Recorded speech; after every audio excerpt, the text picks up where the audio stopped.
I have this big unease within me that like, if something happens to me, who knows how to take care of him?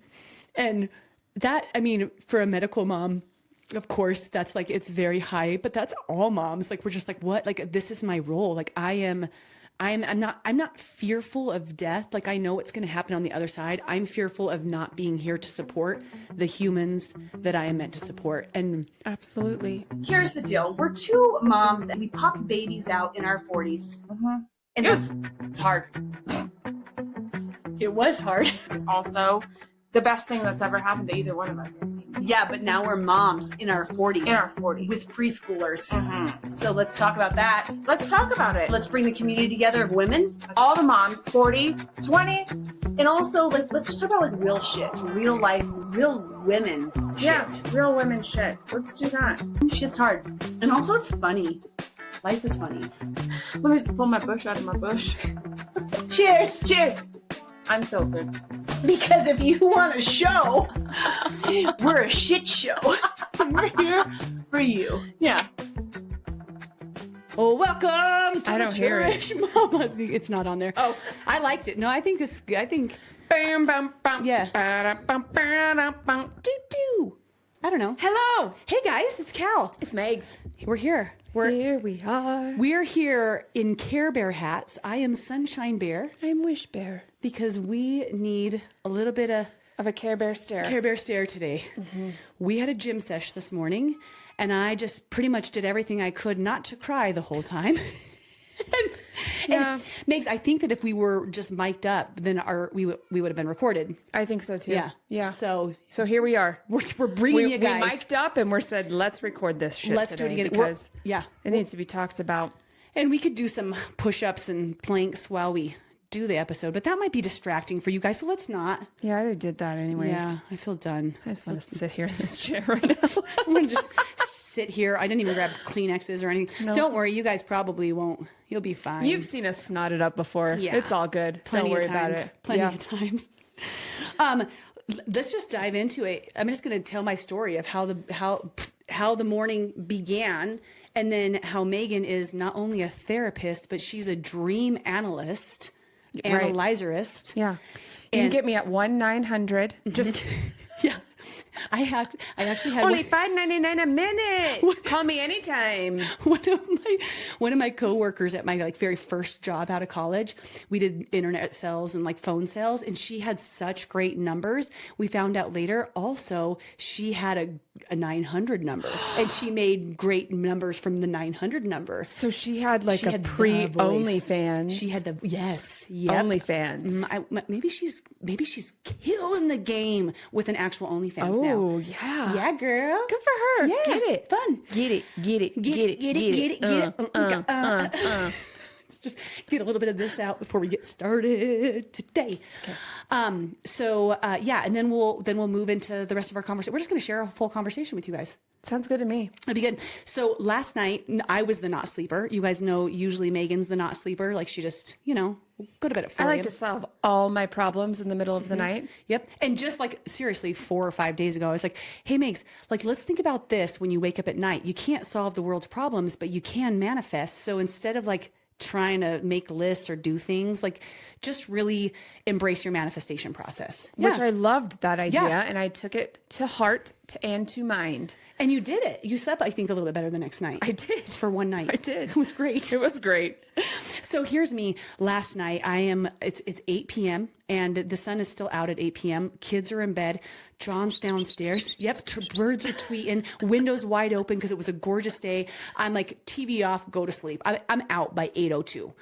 And so as it turns out, when the kids wake up at 2:30 and need whatever they need, I just can't go back to sleep. And I'm trying to follow my own words from Megs. And instead I'm up looking up my colonoscopy instructions. Cause the big old event's coming up for both of us here. Yeah. Yeah, we somehow scheduled it a week apart from each other. Not even 4 or 5 days. Yeah. But that I feel like rings true for everybody, or at least I think most women in the middle of the night, because it's the final time. There's nobody saying, "Mom, mom, mom, babe, did you babe." check your colonoscopy? Yeah, it's prep like, instructions oh, yet? I finally have to focus on myself for a moment. Yeah. So let me just think of all the things that I need to do. Little 3 a.m.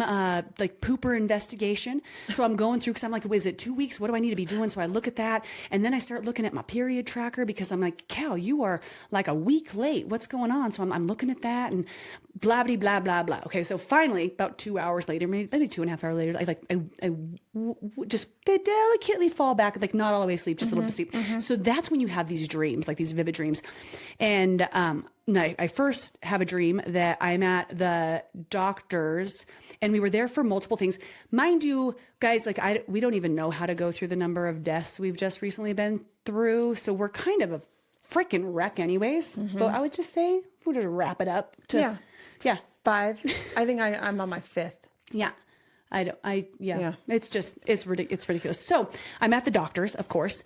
And also, by the way, side note, I've been having a really difficult time with my son's medication ever since we got home from Mexico. So for some weird reason, his desmopressin, which helps him to stop peeing so that he doesn't have like seizures or have this like sodium imbalance, and it makes him comfortable.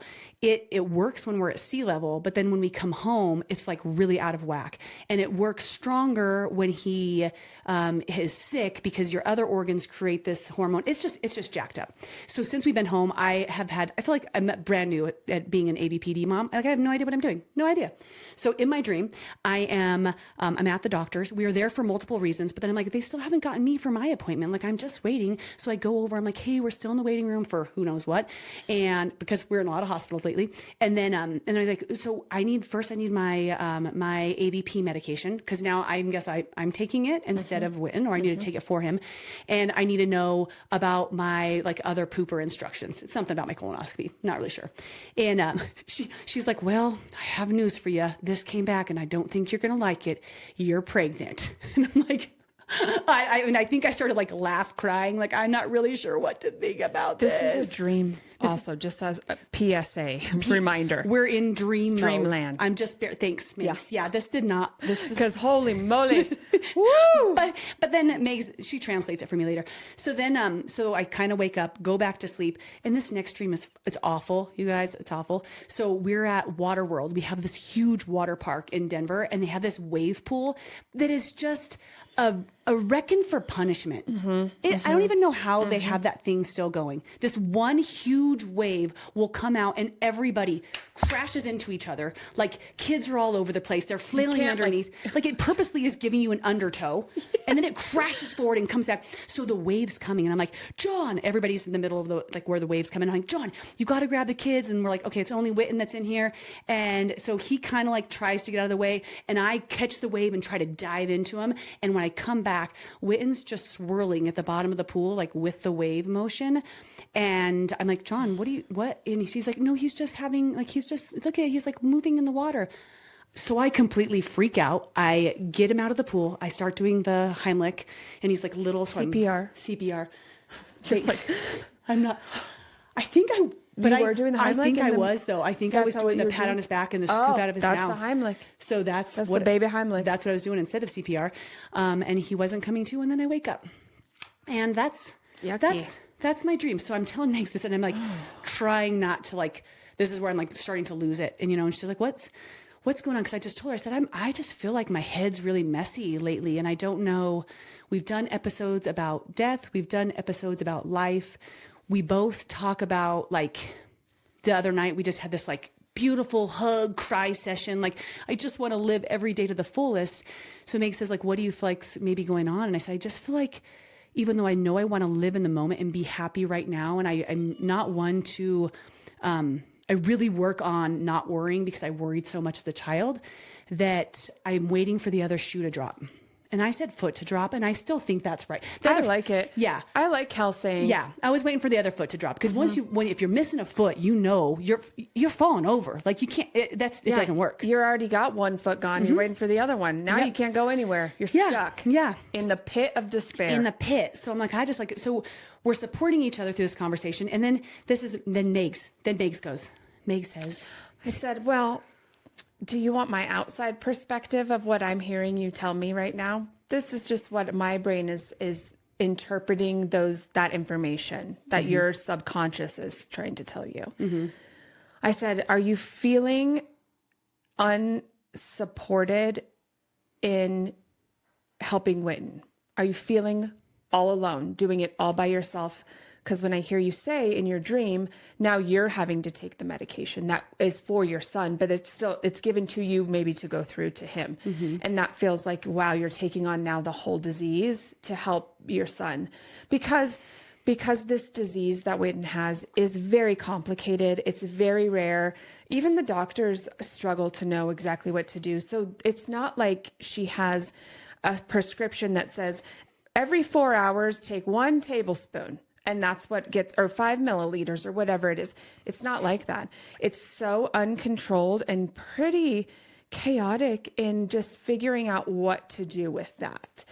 And so to live that way on a daily basis without living that way normally and really being the mom and also really being Cal, who is very much likes to know what is going to happen. She likes to be very in a fun but controlled area for herself. So, wow, here's a totally uncontrollable thing to deal with every day of your life. So, I just felt like that it was feeling like, and then now here, the next round of the dream is Witten is drowning basically with his dad, and Cal's just trying to jump and have a little bit of fun in the waves, and she comes back and now she's got to give him the Heimlich to try and get the water out of his body. And so I just is like, now that you say that, this is a water, like it is water. It's a water diabetes. Disease. Yeah. So it is, if he has too much water in his body, that is a risk. And there are kids who have died from ABPD from swimming because they've taken in too much water. See, gosh, didn't even know that. That's wow. Yeah. So Meg shares that with me. I'm like, wow. And yeah, all of that was like so on point. See, dream analyzer she is. And I was just like, that rings true in so many different ways because our families are confronted with so much death right now. I have this big unease within me that like, if something happens to me, who knows how to take care of him? And that, I mean, for a medical mom, of course, that's like, it's very high, but that's all moms. Like, we're just like, what? Like, this is my role. Like, I'm not fearful of death. Like, I know what's going to happen on the other side. I'm fearful of not being here to support the humans that I am meant to support. And absolutely with Witten, just, yeah. Yeah. I think moms and just parents in general. I mean, if you really, especially when you're a mature-ish mom, I think that you do confront yourself with those things. Like, because if you're honest, like, and you're just trying to make sure that everything is very good for your family when you're set up, you do have to sit down and say, well, if something happens to us, even where does my kid go? Awful. And you know what makes, when I don't even want to think about that. When I was 23 and 25, having the bigs, that my brain just didn't even consider that a possibility. We had very little death in our lives. And I don't think we even. Well, in your 20s too, you're totally invincible. You're not gonna die. You're gonna push the limits on every single experience you can possibly have. And so then it's like, by the time your brain knows what's happening at 35, the kids are already 15, 17, and now or whatever, that was bad math, but you guys get the point. Like, they're older and they're healthy kids. So it wasn't like, now I'm like, I don't know if I said this in our conversation, but it's like, okay, Cal, like, you got to make sure you make it at least another 10 years, because then at least he'll be able to take care of himself, which is such like a weird, morbid thing to think about when you're trying to live your life and enjoy every moment. But then like, I know God has a timing for everything. And I get, that's probably one of my main things I just heard right now, Megan, is like, I need to root myself in my faith more, that if something were to happen to me, he will have a plan for when. Yeah. And that's why we're talking about it, because this is part of the plan. And I think that was the other part. You did mention that earlier when you said, you know, because you were worried about your period, and if you were like in real life saying, because I said, when you said, I was pregnant, my dream, like, did you take a test? Because that shit comes real. Like, that's true sometimes. And I did. And I did. And it's negative. So now I'm just waiting. And then, you said to me, you know, in every other instance in every other timeline in my life, ever, even in a dream, if I was to be pregnant, I would be ecstatic. And in this one time, I was scared and worried. And it was because what you just said. Being mature. Because this mature-ish mom shit's hard. And if I am going to have another baby, I have to live again. I have to live longer now. And you know what I mean? So it's like, I mean, I think that's probably something that maybe we all go through, but man, it really is hitting home for you moms out there who also have children who have more complex needs than a blessed, healthy family. You know, it's just as different. And so, yeah, that's a big, big weight to carry around daily without even confronting it. Yeah. And knowing that it's there, but not having to know that it's there, yeah. you know? So I'm really proud of you for finally feeling that, picking up that weight and putting it out front so we could talk about it. Yeah. And so I think it bridged so well to multiple other conversations that we'll bring up, but it's like, so Megan's just like, okay, like, what are we going to do about it? Like, let's start to think about some different things that will make you feel supported and because just the get truth you more of, comfortable. Because the truth is, Cal, you are doing this by yourself right now. You are. Because you are. I mean, nobody else knows how to do it. And you guys, it's this bad. Like, I go to the endocrinologist on this Wednesday and I'm like, I don't even know what questions to ask them because they have no clue. They're like, well, why don't you just try and giving them 2 a.m. and 3 p.m? And it doesn't work like that. The only doctor that I've had a conversation with that had any sense was like out of South Africa or something. I don't know. They did this like special Zoom with us.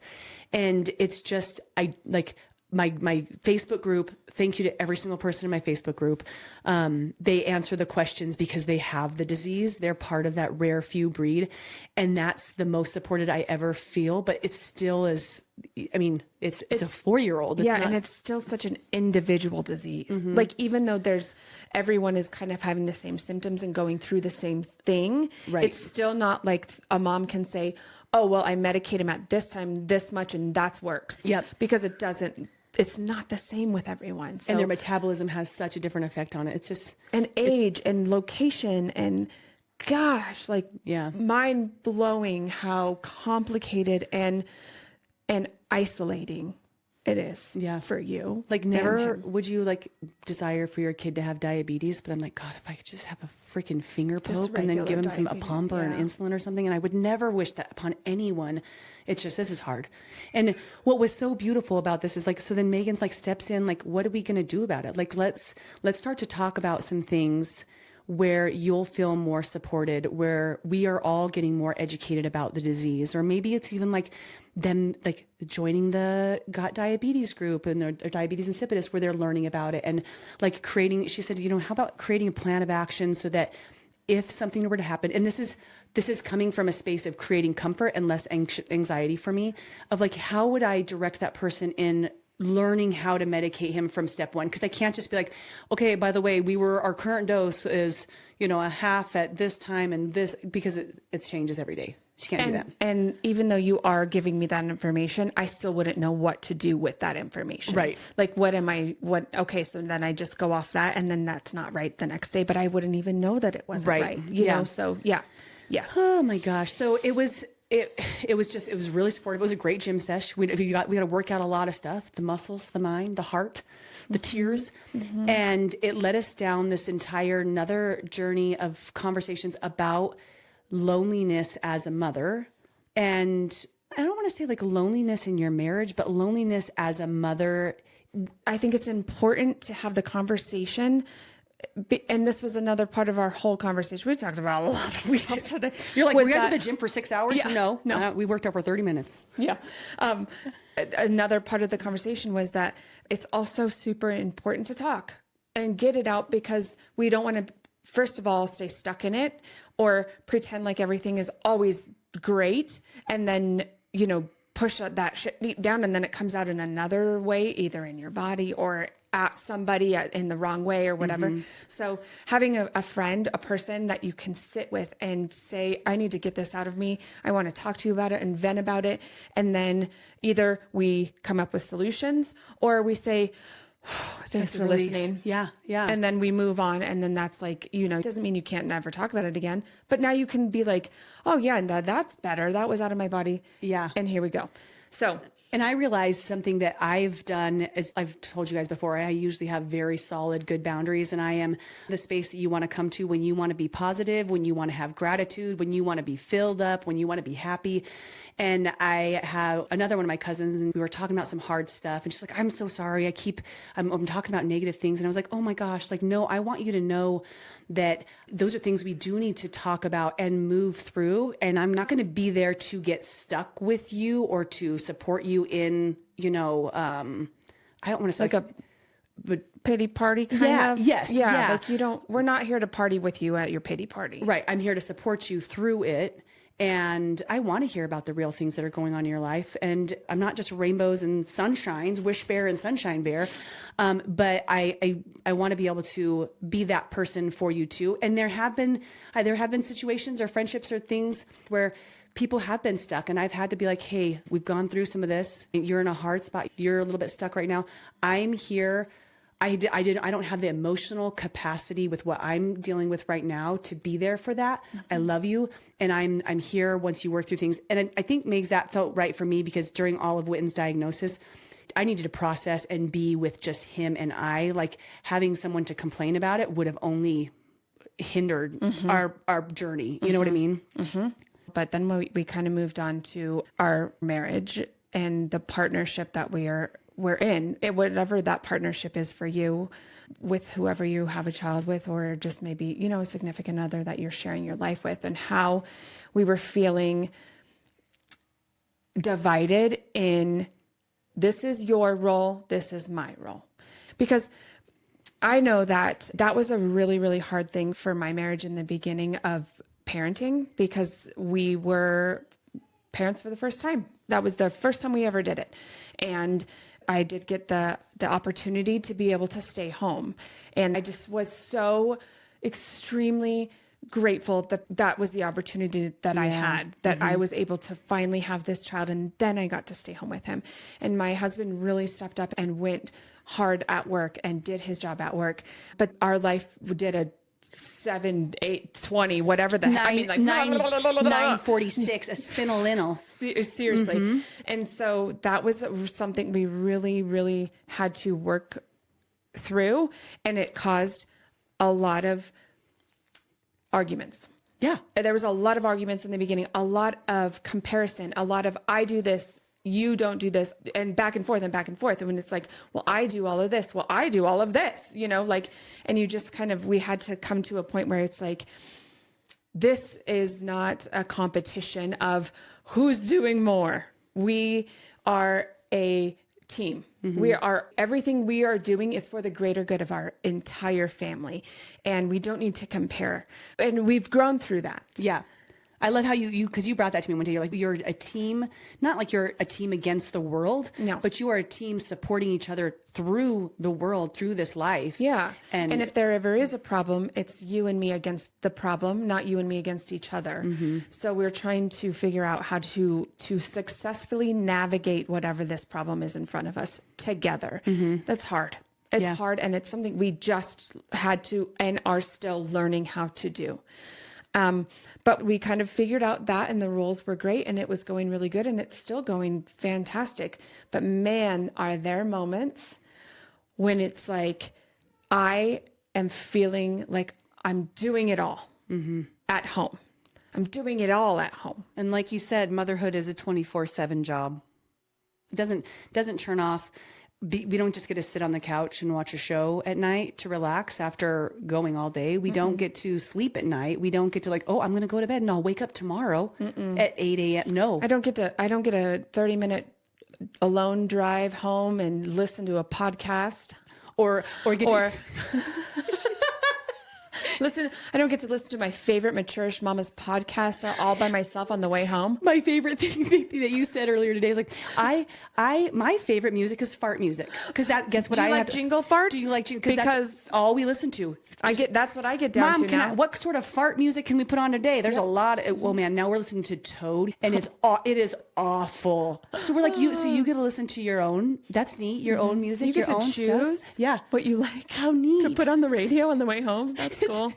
You had 15 adult conversations today. I haven't had one. You ate out for lunch instead of leftover mac and cheese, 3 bites in between whatever else you were trying to get done. Yeah, you know? totally. And we're not coming from a place of a complaint at all. It's a little bit of a comparison at this moment, because at this moment I feel like I'm doing it all. And so then that's kind of moved us into this next little conversation of how do we gently and lovingly and appropriately be able to receive information as well, because it's going to go about both ways. Right. Because it did come to a point very recently with another hard moment in life, another sad thing. And all of a sudden I was like, I went to John and I was like, I'll just do it. I'm just doing everything. And he's like, well, I do a lot too. Yeah. We're all doing a lot. We're all doing our best. And we all really are all doing a lot. But we just have to communicate more clearly about what our needs are. I waited too long. I waited too long to say what I needed. Yeah. And then I also was finally in that space where then I addressed more than what I needed, even support wise with family, I was sad, and I needed support in my grief. Yeah. My grief. Well, you my might Christopher grieves. I gotta figure out where to grieve. I mean, like literally, like just give me 20 minutes to cry in the spa or whatever that is, like to move through it. So when you have these heightened experiences and emotions, all of those other things just feel heavier and bigger. And if we can address them before we get into this ridiculous death chapter that we're in right now, that would be nice, you know? Yeah. Yeah. So if you're in like a great phase of your marriage, you might want to be like, hey, you know what? Or your whatever you got going on. Let me just think about, like, would there be something, is there something that maybe is eating away that I'm just not talking about that we could create a solution around? Can I tell them the story about the Bigs? Yeah. Yeah. So when the Bigs were little, John and I just didn't communicate. Like, I do not know what we did. And plus I was telling Megs, like, he worked a lot, but he didn't love his job. So it's not like he was even like in this like super happy spot. Right now he works a lot, but he loves what he does, which is cool because then we come together better. And not loving what you're doing, you guys, that can be hard on a person too. So instead of us communicating and working on that, I just started making lists. I had like a chart of all of the things I did. I did 6 loads of laundry. I did the dishes this many times. So when he came home from the day, I want to be like, here's all the shit that I did. And also, by the way, I was working that whole time too. So I had like this whole thing. And then my friend would come over a few times for personal training every week, and we would just bitch. We would just That wasn't, I'm going to tell you guys. Guess what he did? Guess what he said to me? And he's probably at work being like, dude, I slave all freaking day. I come home. I'm just tired. blah, blah, blah. So that's what not to do. That's what I would recommend not to doing. Which is also a good thing to learn. Yeah. And I had to learn it. Take it from us. That's why sometimes you just need 2 rounds of babies so you can figure it out the next time. Because as soon as Megan brought the question up, like, what can we do? I was like, you know what? I know some other things that I could ask for support from John for that I know he'll say yes, but I need to be more direct about communicating about, hey, could you have some alone time with the boys each week to create more of a tight bond? Because right now you're working so hard and you're supporting the family, and I make sure that I tell him that all the time because I am so damn grateful. Like, even though Megan and I were talking about the Jingle Fart song and all the things, man, I wouldn't give it up. I would listen to every Jingle Farts forever to be able to be with our babies as much as we are. 100%. We love it. Even at the gym, we're like, maybe we get a workout. Maybe we'll just sit here and stare at them. Like, we don't know. Like, so we really do love. Yeah. I really acknowledge the position that I'm in. I really take it seriously that I know that not all moms even gets this opportunity. So I am very aware of, I mean, part of it I think is my age. Part of it is that I waited so long to have a baby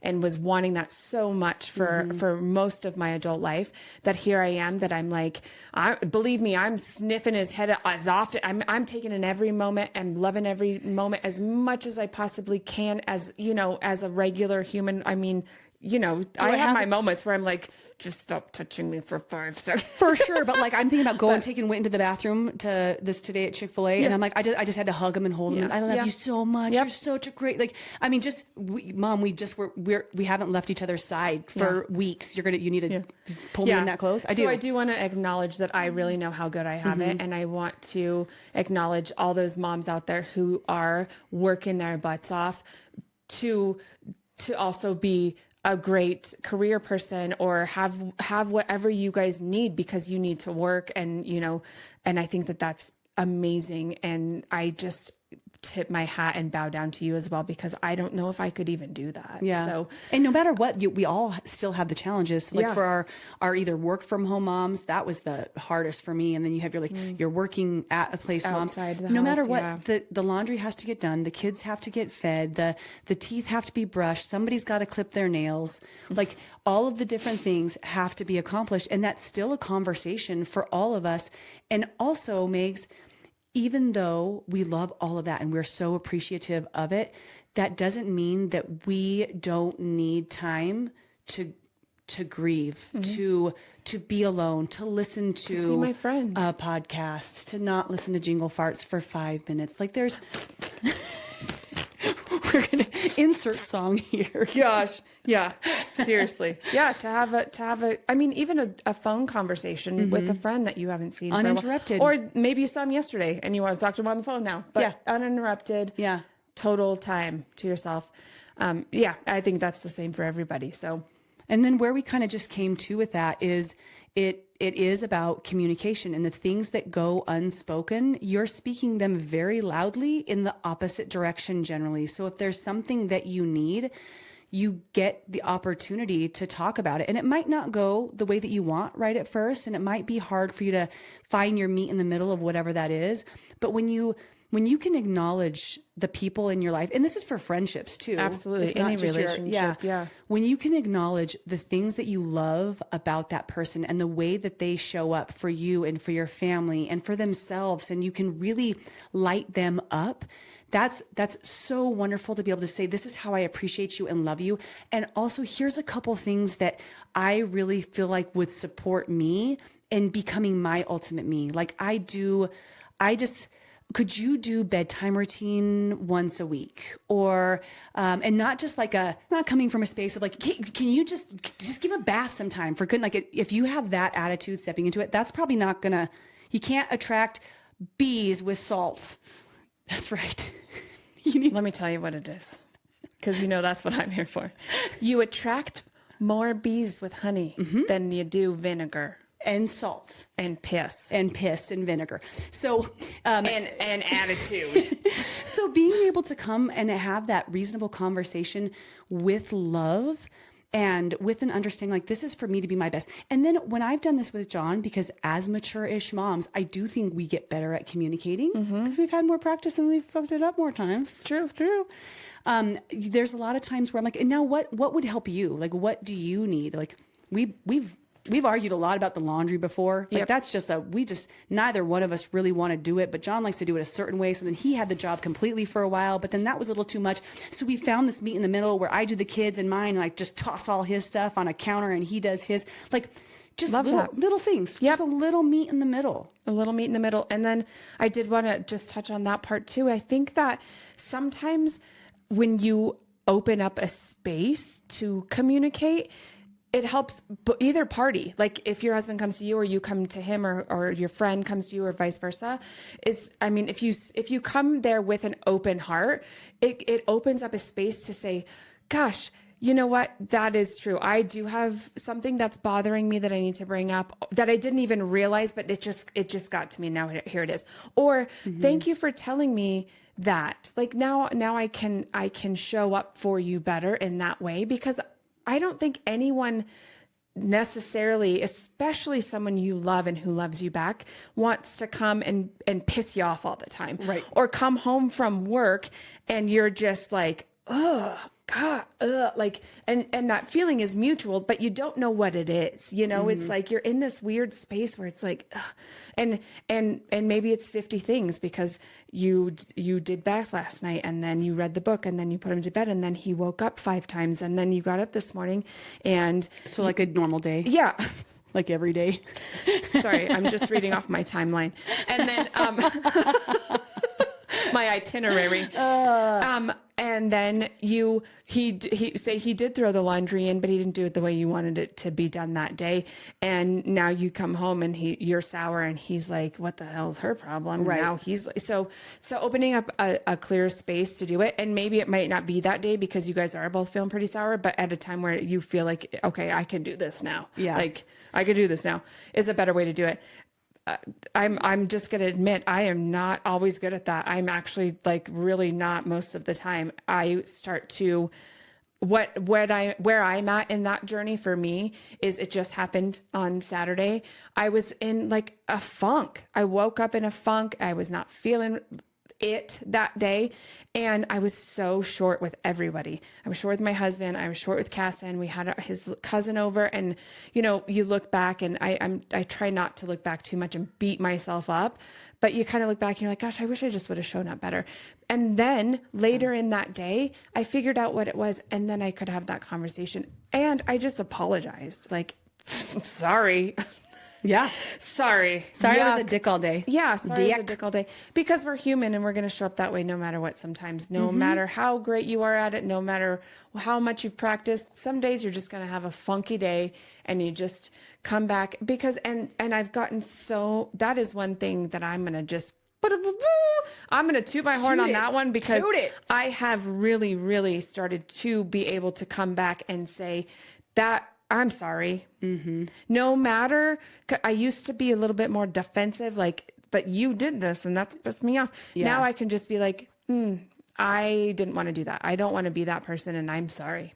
I'm sorry I came at you that way. Taking responsibility it just goes a really long way in all things in our relationships, when you can be like, I just messed that one up. Or with your kids too, sometimes, like, you know what, I had an angry heart this morning, and I probably it would have been better if I would have done some deep breaths and maybe just created some space for myself.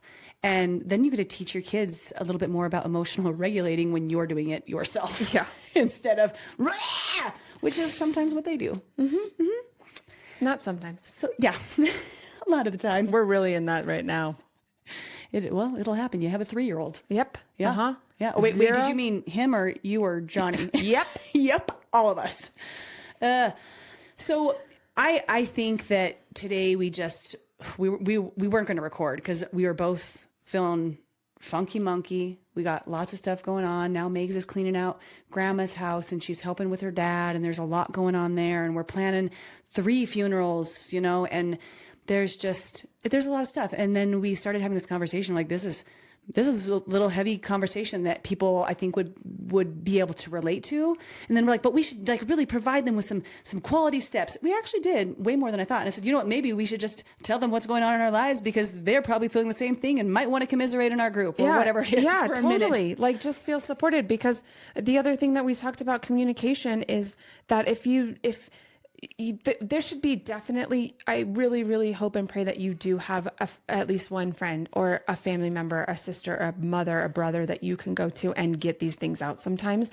Because I feel like a lot of people don't share in fear, and they're afraid of being judged, like, which is fair, because that's sometimes what happens. But but they just don't share. And we're like over the fear. We're not going to be afraid anymore. We're sharing what's going on in real time, real life. At the gym, crying at the gym while we're doing planks, whatever. Yeah. And all the meatheads are like, oh my God, there's too much estrogen in here tonight. No, I think we scared them. I think we might have a little bit. And That's then we fine. started talking about colonoscopies and Real periods loud. and Yep. all the things. So, but I just want to the communication part, no more fear. Don't be afraid. Don't be afraid. And the more you can step out of that fear, especially just in this section of your life, as far as communication, it's gonna open up windows, doors, skylights, all the things for you. Peepholes. There's peepholes. Hello. That was not right. All those things for you, because that is what you need. And don't be afraid of judgment, because you're going to find that the people that are there to judge you aren't the people you want to be with anyway. So you're just weeding them out. Yeah. So no fear of judgment. Don't also, you're not, it's okay to share real life, real things, real, not positive. I don't know Real what I'm trying. hard shit. Hard things that need to be talked about so that you can move through them. We're gonna just keep talking about the move through. We can't not keep talking about it, because otherwise people do get so stuck. So we mention it all the time. Yeah. I don't want to get stuck in our stucks. Yep. And when you guys take this on, like, well, and you probably already have, we're really doing this for ourselves today. I'm telling you what, I feel so much lighter and better, Megs, since we got to do that sesh today, where if we hadn't, and you wouldn't have just been that space for me to open up and then to offer me that perspective. I was like, oh shit, like that. I would have never thought about it like that. And it just opened up a lot for me. And now I feel like I have some different things that I get to do. And then I just feel lighter having just spoke it, and sometimes that's all it takes. So I'm just so grateful for you and for your friendship. And I pray that all of you guys have your person, your mimostas. Your mimostas, your little rhombus, whatever shape you need, whatever you want to call them. Yep, your Care Bear partner. Your Care Bear. Oh my gosh. We got to go squeeze some babies. Yep. Let's go do that. Okay. Care Bear shine. Yeah. And we love you guys. We love your guts so much. Thanks for balling with us today if you did a little bit. And it's good for you. Yeah. And now you can just move on. Because we probably look like we're fucking insane sometimes, because we're like, I got the best message from a recent episode where they're like, I don't even know what I'm doing when I'm watching your show, because one minute I'm laughing my ass off and the next minute I'm bawling, and then people are looking at me in the car like, has she lost her mind? And yes, the answer is we are mothers. We are mature-ish That's what moms. we do. We have lost our ever-loving minds in a beautiful way. Aww. Love your guts, you Love your guys. guts. All right. See you next Tuesday.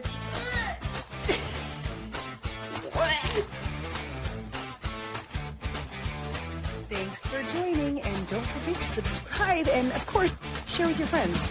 Guys, that's how we impact more lives. All right, see you next time. Oh, come on in and get a kiss. I love you so much. A couple more minutes and then we'll come down and play with you, okay? I love you so much. Thank you, Witten. I love you. So cute. I need a kiss. I need a kiss. You guys did need a kiss today. We did. You Oh. guys were needing your little